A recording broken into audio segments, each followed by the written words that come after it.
उद्या भाजपचा जाहीरनामा प्रकाशित होणार। मोदींच्या हस्ते सकाळी 8:30 वाजता भाजप मुख्यालयात प्रकाशन।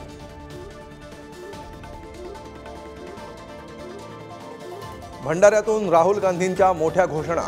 महिलांना वर्षाला 1 लाख तर अग्निवीर घोषणा रद्द करणार। शेतकऱ्यांची कर्जमाफी करण्याचंही आश्वासन। महायुतीच्या प्रचारात उतरण्याचा मनसेचा निर्णय। मोदींना पुन्हा एकदा संधी द्यावी। राज ठाकरेंचं वक्तव्य तर राम मंदिर बांधल्यामुळे मोदींचं कौतुक।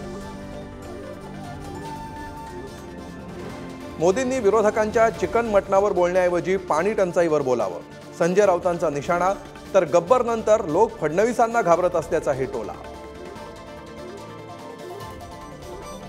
धैर्यशील पाटलांचा उद्या शरद पवारांच्या राष्ट्रवादीत प्रवेश। शरद पवार सुशीलकुमार शिंदे उपस्थित राहणार। सांगलीचा सस्पेन्स संपेना। अपक्ष लढणाऱ्या विशाल पाटलांना आजी शालिनीताईंचे खडे बोल तर कार्यकर्त्यांना संयम राखण्याचे विशाल पाटलांचं आवाहन।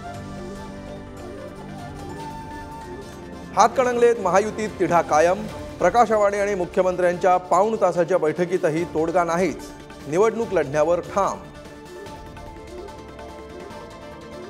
देशात पुन्हा एकदा मोदी सरकार। पुढारी CSDS लोकनीतीच्या मतदानपूर्व सर्वेक्षणातील कल समोर। 44% जनतेचा मोदी सरकारला पाठिंबा।